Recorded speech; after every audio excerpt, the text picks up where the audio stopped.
So I've been hearing a lot about this Team Sonic racing game, and I think I'm finally wanting to give it a try. Okay, so I've got the game open up right here, Team Sonic Racing. Let's play this damn game. I'm so excited.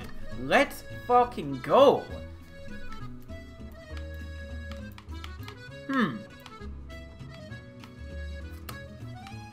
This game, I feel like I've played this game before, but I don't know where. Team Sonic Racing? More like Team Sonic Racing to get the game finished. Yeah, that actually wasn't that funny, was it? We've had some revelations about Team Sonic Racing recently, but let's get the small stuff out of the way first before getting into the big stuff. So we now know that the music for Holoska and Rooftop Run are remixes of their respective tracks from the games. We got some juicy new lines from Blaze the Cat. And we got a new character which translates to the name the Donper. Don't know if I'm pronouncing that right. I don't care. I don't really care about the characters in a Racing Sonic the Hedgehog game. In fact, I don't really care about the story at all in Sonic games, so judge that as you will. Let's get into the meat of this. The story mode. So we found out that the story mode is being done in a similar fashion to Sonic Generations 3DS, where it is a static background with characters talking. We don't know for an absolute fact whether the characters will be moving or not, but we do know that this is a massive step down from what they could have done. This is a Sonic the Hedgehog racing game. You know what else is a Sonic the Hedgehog racing game? Sonic Riders. Sonic Riders had its own absolutely original story with fully voiced cutscenes, fully animated cutscenes, and now we're being resorted to this. We're being resorted to static images like a Sonic 3DS game. Sonic Generations on the 3DS, when you have to compare cutscenes to a budgeted 3DS game, that's when you know something is going wrong. Now we can only hope that these cutscenes are fully voice acted, which I do actually have faith that they will be, but my point still stands that this does not feel right. I got Sonic and All-Stars Racing Transformed. You had a lot of Sega characters to choose from there. It would have been quite hard to make one cohesive story with all of these different IPs and characters, but this is solely Sonic focused. Why couldn't have this been a thing? Sonic Riders did it. Sonic Riders Zero Gravity did it. Why couldn't have Team Sonic Racing have done it? And I know Sumo Digital is making the game, but as my point stated previously,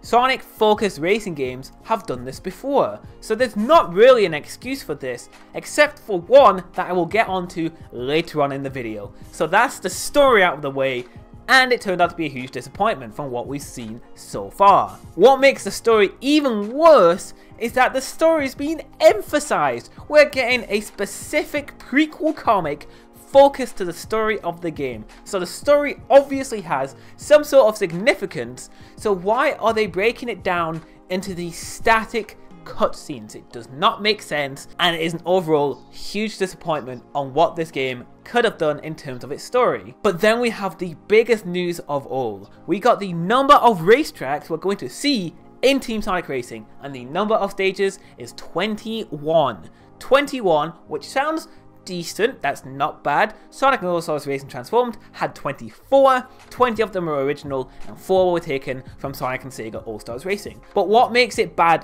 this time compared to what happened before? There's only 7 zones.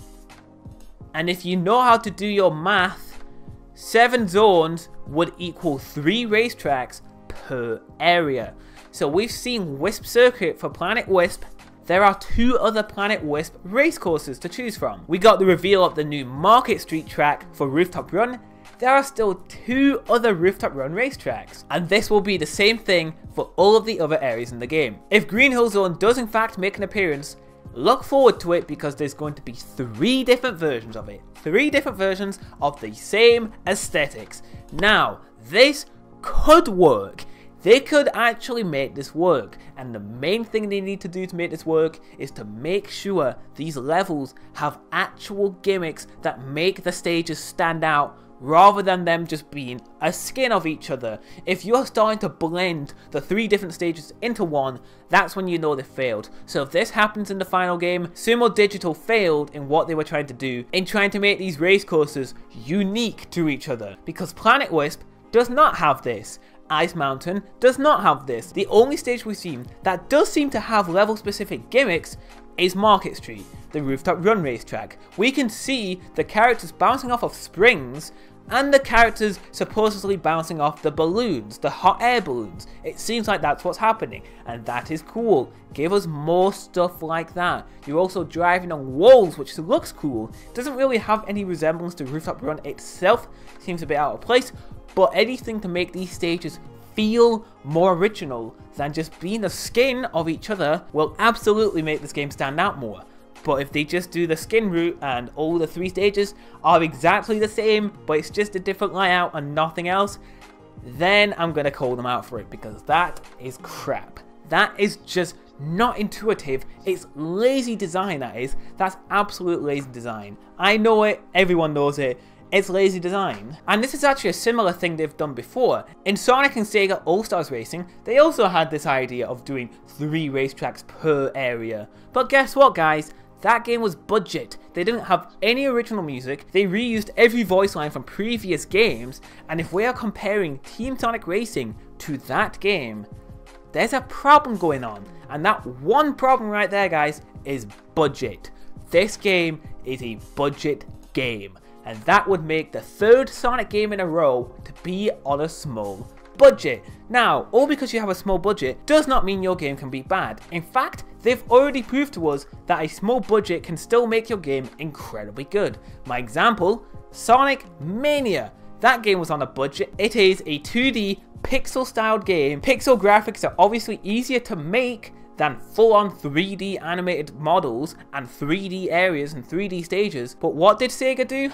They hired a smaller team of passionate Sonic fans to build a fantastic Sonic game that was polished, had a lot of replay value, and was overall a fantastic game. That was a smart way they used their budget. They got fans to make the game with a smaller team, with the element of pixel-based graphics to emulate the style of the classic Sonic games. So it all made sense, it all blended together to make a cohesive game that made sense and was a good use of their smaller budget. Now, a game that did not use their small budget well was Sonic Forces. Of course, everybody knows this. You can see the cut corners. They reused the same areas for multiple characters for different stages. They reuse animations from Sonic Generations and Sonic Lost World. They reused Sonic Lost World's entire engine and modified it to turn it into the boost. The majority of the game was fully 2D because 2D areas are way easier to develop than 3D areas. The stages are way smaller than they ever were in any other Sonic game, so they wouldn't have to build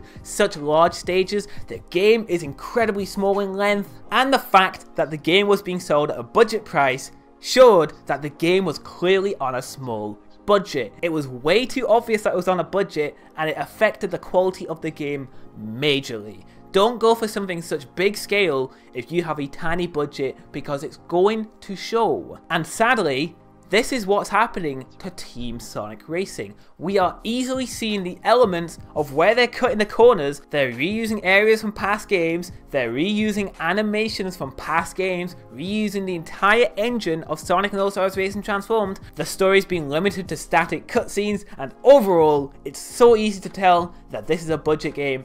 And this is really showing what Sonic is nowadays. Sonic the Hedgehog is now a budget franchise.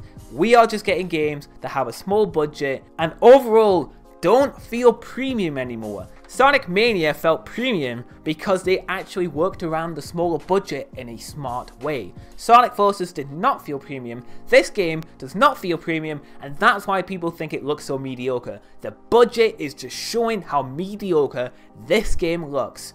Now obviously the budget isn't the only issue, they've got many other issues, like I mentioned before. Level gimmicks being absent, the stages looking way too wide and boring.